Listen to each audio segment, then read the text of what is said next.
Jazz battle the Grizzlies to the end, but can't keep them off the rim. Can't slow down Ja Morant. Turn the ball over a few too many times, get beat in transition, and it leads to the 10th loss in 12 games for the Utah Jazz. We're talking about it on POSTCAST. David Locke along with Ron Boone. This is our friend right here. This is what we call the game off of. So now we have it back there for you. Hope you're doing great. Thanks very much for tuning in. The Jazz lose their 10th of their last 12 to the Grizzlies. This was not a bad performance. The effort was pretty good. They were shorthanded. From an offensive standpoint, if we start there, Ron, there's just without Donovan and without Rudy, which is a primary part of the offense, it's a huge challenge. And then couple that with a bunch of guys that are really struggling, makes the challenge even harder. Makes it harder, and it just shows that right now that Memphis is probably a better basketball team. They do a lot of things well. They have Morant. I think Jackson probably is the player that, even though Morant is so good, he does a lot of things well. I think Jackson, I'm really impressed with the way he's keeping this defensively, offensively. I mean, for the most part, he gets it done collectively, though.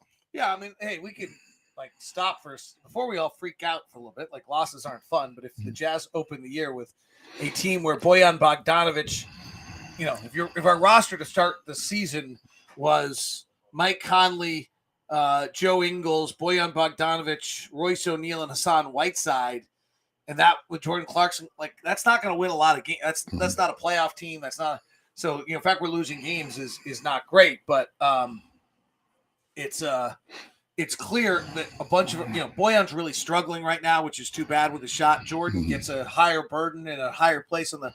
Mike didn't score in the first half. It's hard to play without the guy the team is built around, as well as the offensive leader in Donovan Mitchell. Yeah, I think one of the toughest things to do, though, is you have to change the defense for the most part doesn't necessarily need to change because they have Whiteside, and if you're going to funnel in, everything funnels to him.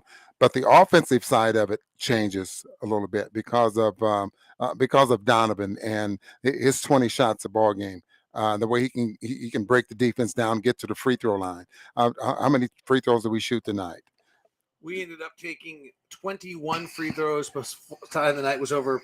They took 24, 13 of them coming from Ja Morant. Right. So, and most of those coming from Ja Morant. So, and that was probably be the case, with Donovan. Donovan's so good at getting to the free throw. I think he's averaging somewhere around 6 free throws a game. And I think that's good considering the way they're calling the ball game nowadays. So the Jazz tonight, offensive rating was a 111, which isn't great for us. So that was where we talked about offense. Defensive rating was a 121. This story is pretty simple. The Grizzlies do three things better. Well, a few things better than they get in transition more than anyone else in the NBA. The Jazz actually did a half-decent job of keeping them out of transition. They just didn't do a very good job whenever they were in transition. The Grizzlies scored at 2.2 points per possession. They score the most points in the paint. They had 27 shots that went in at the basket. Rob, this is crazy. They took 47% of their shots at the rim.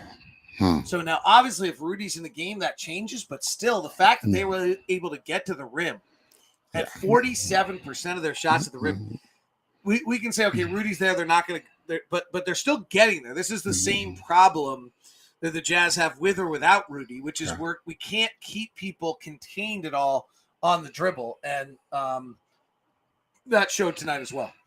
Yeah.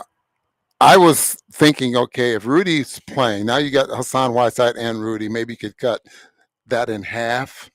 And how good would that be? I mean, that would probably make a big difference.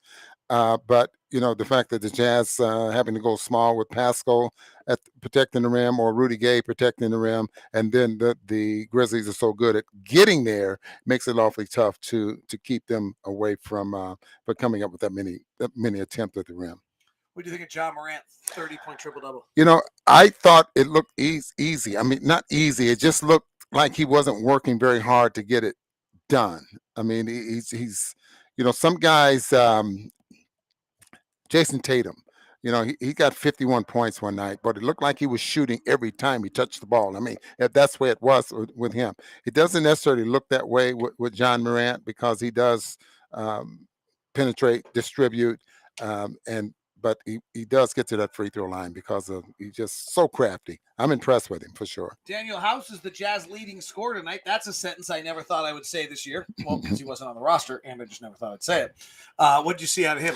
Well, hopefully that 3-point shot, and he can. I thought saw him drive to the basket a couple of times. Defensively, we'll have to. The jury's still going to be out. As far as that is concerned. But can he help this team? If he shoots the ball like he did tonight, absolutely. He's on his second 10-day contract. I think he needs to be impressive, I think, for a couple of more ball games. Well, he is obviously playing with a lot of energy, and that's something that Quinn Snyder has talked about an awful lot, is wanting that energy. Jazz had 7 players in double figures on the offensive end. House led the way with 21. 15 for Mike Conley. All of those in the second half. He did not score in the first half. 13 for Bogdanovich, 13 for Clarkson, 12 for O'Neal, 11 for Whiteside.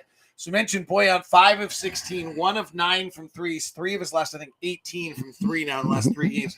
That finger's clearly bothering his. Yeah, it is. And then it didn't help with Jackson blocking his first 2 shots, and so anytime Jackson started to close out, if you feel like you have to rush or maybe get it up a little higher, and then things, starts to change and your accuracy goes down. But that finger is definitely, and you wouldn't think that it would, David, because it's on his left hand, but it definitely does. Stunning number in the plus-minus category tonight. Mike Conley in his 30 minutes was plus 13, which means in the 18 minutes that Mike Conley was off the floor tonight, the Jazz were minus 23.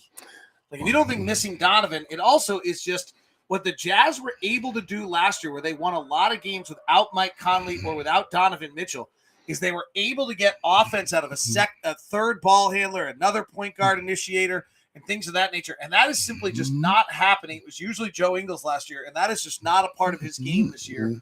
And so the Jazz really are not capable when they are without either Mike or Don right now. We saw it early in the year against Chicago and Orlando. We're seeing it now that just we're just not capable to fight through some of these moments as much as we did a year ago. And the way they're trying to groom Forrest to be that backup point guard, and he's getting better. I mean, he's a little more offensive minded.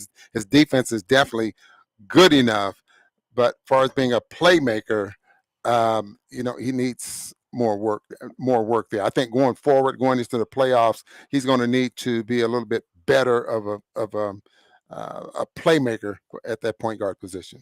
All right, that is POSTCAST tonight. Thanks very much. Lacey does point out Hassan Whiteside's dunk blew all of our minds tonight. If you haven't seen that replay, go to Utah Jazz on Instagram or probably Twitter, and I'm sure they have that dunk. It was the play of the game. Thanks very much for tuning in. We'll be back with you Sunday night. Jazz have the Minnesota Timberwolves, and Anthony Edwards, who I think dropped 40 the other night, coming at them downhill and attacking the rim. We'll see if they can slow it down on that one. Have a great one. Talk to you soon.